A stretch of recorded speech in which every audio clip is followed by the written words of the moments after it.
Malaysia calling visa চালু, সত্য তথ্য জানুন। মেডিকেল কবে শুরু হবে দেখুন। আসসালামু আলাইকুম রহমতুল্লাহি ওবারাকাতুহু। আমাদের চ্যানেলে যারা নতুন এসেছেন তারা এখনই সাবস্ক্রাইব বাটনটা চেপে বেল আইকনটা অন করে দিন, কারণ মালয়েশিয়া ভিসা সংক্রান্ত যে কোনো আপডেট সবার আগে আপনি পাবেন এই চ্যানেলে। ভাই এবং বোনেরা, আজকের এই ভিডিওটা যদি আপনি মাঝপথে বন্ধ করে দেন তাহলে কিন্তু সবচেয়ে গুরুত্বপূর্ণ তথ্যটা আপনার কাছে পৌঁছাবে না। কারণ আজকে আমি এমন একটা তারিখে দেব যেটা নিয়ে গত কয়েক সপ্তাহ ধরে লক্ষ লক্ষ মানুষ অপেক্ষায় বসে আছেন। সেই তারিখটা ভিডিওর মাঝখানে বলবো এবং সেটার সাথে এমন কিছু তথ্য বলবো যেগুলো আপনি অন্য কোথাও পাননি। তাই পুরো ভিডিওটা মনোযোগ দিয়ে দেখুন। আচ্ছা, আমাকে প্রথমে বলতে দিন, গত কিছুদিন ধরে আপনাদের ইনবক্সে, কমেন্টে, ফোনে যে প্রশ্নটা সবচেয়ে বেশি আসছে সেটা হলো, ভাই, মালয়েশিয়া কলিং ভিসা কি আসলেই চালু হয়েছে নাকি শুধু গুজব চলছে? মেডিকেল কবে শুরু হবে? এজেন্ট বলছে এক কথা, সরকার বলছে আরেক কথা, পত্রিকায় লেখা আরেক রকম। কোনটা সত্যি? এই বিভ্রান্তির মধ্যে পড়ে অনেকে ইতিমধ্যে ভুল সিদ্ধান্ত নিয়ে ফেলেছেন। কেউ কেউ এজেন্টকে টাকা দিয়ে বসে আছেন কোনো কাগজ ছাড়াই, কেউ আবার অপেক্ষা করতে করতে হাল ছেড়ে দেওয়ার কথা ভাবছেন। আজকের ভিডিওটা মূলত সেই মানুষগুলোর জন্য যারা সত্যিকারের তথ্য জানতে চান, দালালের মুখের কথায় নয়, বাস্তব পরিস্থিতির ভিত্তিতে। এখন অনেকেই জিজ্ঞেস করেন, ভাই, কলিং ভিসা মানে কি? এটা কি নতুন কিছু?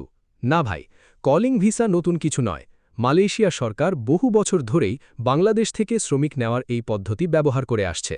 মালয়েশিয়ার কোনো নিয়োগকর্তা বা কোম্পানি যখন বাংলাদেশ থেকে শ্রমিক নিতে চায় তখন তারা মালয়েশিয়া সরকারের অনুমতি নিয়ে একটি ডিমান্ড লেটার বা কলিং লেটার পাঠায়। সেই লেটারের ভিত্তিতে ভিসা প্রক্রিয়া শুরু হয়, মেডিকেল হয়, ভিসা স্ট্যাম্পিং হয় এবং শ্রমিক মালয়েশিয়া যাওয়ার সুযোগ পান। এই পুরো প্রক্রিয়াটাকেই আমরা কলিং ভিসা বলি। এখন প্রশ্ন হলো, বন্ধ কেন ছিল আর এখন কোথায় আছে? ভাই, 2018 সালে মালয়েশিয়া সরকার হঠাৎ করে বাংলাদেশ থেকে শ্রমিক নেওয়া বন্ধ করে দেয়। এর পেছনে অনেক কারণ ছিল: দুর্নীতি, সিন্ডিকেট, অতিরিক্ত অভিবাসন খরচ, ভিসা জালিয়াতি এবং দুই দেশের সরকারের মধ্যে চুক্তিগত জটিলতা।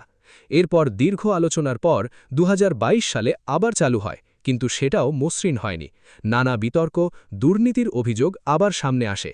এরপর থেকে একটা টানাপোড়েনের মধ্যেই পুরো প্রক্রিয়া চলছে। এখন যে পরিস্থিতি তৈরি হয়েছে সেটা নিয়েই আজকে আমরা বিস্তারিত কথা বলবো। আচ্ছা, এইবার আসি সেই প্রশ্নে যেটা আপনাদের সবচেয়ে বেশি ঘুম নষ্ট করছে। অনেকে আমাকে ফোনে জিজ্ঞেস করেছেন, ভাই, আমার ডিমান্ড লেটার রেডি আছে, ফাইলও জমা আছে, কিন্তু মেডিকেল ডেট দিচ্ছে না কেন? এই প্রশ্নের উত্তরটা বুঝতে হলে আপনাকে একটু পেছনের দিকে তাকাতে হবে। মালয়েশিয়ার শ্রমবাজারে এই মুহূর্তে যে জটিলতা চলছে সেটা শুধু বাংলাদেশের বিষয় নয়। ইন্দোনেশিয়া, নেপাল, ভারত সব দেশের শ্রমিকদের ক্ষেত্রেই কম বেশি একই সমস্যা চলছে। মালয়েশিয়ার অভ্যন্তরীণ রাজনৈতিক পরিবর্তন এবং শ্রম মন্ত্রণালয়ের নতুন নীতিমালা এই বিলম্বের বড় কারণ।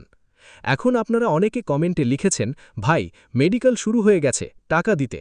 আমি আপনাদের সাবধান করতে চাই, মেডিকেল শুরু হওয়ার অফিসিয়াল ঘোষণা না আসা পর্যন্ত কাউকে কোনো টাকা দেবেন না। এই ফাঁকে অনেক প্রতারক চক্র সক্রিয় হয়েছে যারা মেডিকেল স্লট দেওয়ার নাম করে মানুষের কাছ থেকে অগ্রিম টাকা নিচ্ছে। এরপর হয় গায়েব হয়ে যাচ্ছে, না হলে বলছে একটু দেরি আছে। এই ফাঁদে পা দেবেন না। আপনাদের মধ্যে অনেকে জিজ্ঞেস করেছেন, ভাই, অফিসিয়াল মেডিকেল সেন্টার কোনগুলো?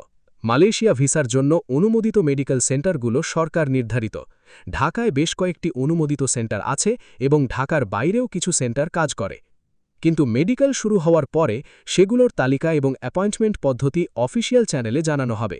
সেই তালিকার বাইরে কোনো সেন্টারে মেডিকেল করলে সেটা গ্রহণযোগ্য হবে না, ভিসা পাবেন না এবং টাকাটা জলে যাবে। এখন আসি একটা খুব গুরুত্বপূর্ণ বিষয়। অনেকে জিজ্ঞেস করেন, ভাই, মেডিকেলে কি পরীক্ষা হয়?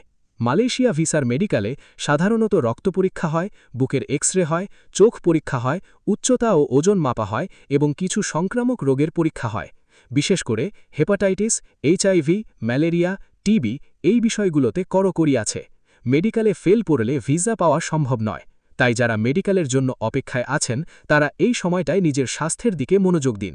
ডায়াবেটিস থাকলে নিয়ন্ত্রণে রাখুন, রক্তচাপ ঠিক রাখুন, মাদক থেকে সম্পূর্ণ দূরে থাকুন।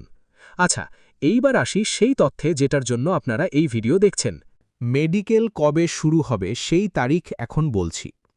ভাই এবং বোনেরা, আমাদের কাছে যে তথ্য এসেছে এবং বিভিন্ন সূত্র থেকে যা নিশ্চিত হওয়া গেছে তা হল জুন মাসের দ্বিতীয় সপ্তাহের মধ্যে মালয়েশিয়া কলিং ভিসার মেডিকেল প্রক্রিয়া শুরু হওয়ার কথা রয়েছে। এই তথ্যটা আমরা একাধিক নির্ভরযোগ্য সূত্র থেকে পেয়েছি। কিন্তু এখানে একটা কথা পরিষ্কার বলে রাখা দরকার, সরকারি কোনো কাজে তারিখ নির্ধারিত হলেও শেষ পর্যন্ত একটু এদিক ওদিক হতে পারে। তবে এই দ্বিতীয় সপ্তাহের মধ্যে শুরু হওয়ার সম্ভাবনা এখন অনেক বেশি, কারণ দুই দেশের মধ্যে যে প্রযুক্তিগত আলোচনা চলছিল সেটা প্রায় চূড়ান্ত পর্যায়ে পৌঁছেছে। বাংলাদেশ জনশক্তি কর্মসংস্থান ও প্রশিক্ষণ ব্যুরো অর্থাৎ বিএমইটি এবং মালয়েশিয়ার পক্ষ থেকে যে সমন্বয় সভা হয়েছে সেখানে এই টাইম ফ্রেমের কথাই উঠে এসেছে। তাই আপনারা যারা বৈধ কাগজপত্র নিয়ে অপেক্ষায় আছেন তারা সতর্ক থাকুন এবং চোখ রাখুন অফিসিয়াল ঘোষণার দিকে।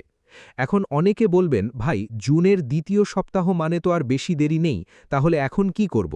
এই প্রশ্নটা অনেকেই করেছেন। আমি বলছি এই মুহূর্তে আপনার কাজ হলো নিজের কাগজপত্র সব ঠিকঠাক আছে কিনা সেটা যাচাই করা। পাসপোর্টের মেয়াদ অন্তত 2 বছর আছে কিনা দেখুন। ডিমান্ড লেটার বা কলিং লেটারের কাগজ কোম্পানি সিল সহ আছে কিনা দেখুন। নিয়োগকর্তার তথ্য সঠিক আছে কিনা মেলান। জাতীয় পরিচয়পত্র এবং জন্ম নিবন্ধনের কপি রেডি রাখুন। পুলিশ ক্লিয়ারেন্স যদি না থাকে তাহলে এখনই আবেদন করুন, কারণ এটা আসতে কিছুটা সময় লাগে। এই কাজগুলো এখনই সেরে রাখলে মেডিকেল ডেট পাওয়ার পর দৌড়াদৌড়ি করতে হবে না। আচ্ছা, এখন একটা বিষয় নিয়ে কথা বলি যেটা নিয়ে অনেকে কনফিউজড। অনেকে জিজ্ঞেস করেছেন, ভাই আমার কোম্পানি মালয়েশিয়ায়, কিন্তু আমার ডিমান্ড লেটারটা এজেন্টের কাছে আছে, সেটা কি ঠিক আছে? দেখুন, ডিমান্ড লেটার আসলে থাকার কথা হলো সরাসরি নিয়োগকর্তার কাছ থেকে রিক্রুটিং এজেন্সির মাধ্যমে আপনার কাছে। কিন্তু এমন হয় যে এজেন্ট কাগজ নিজের কাছে রেখে দেয়।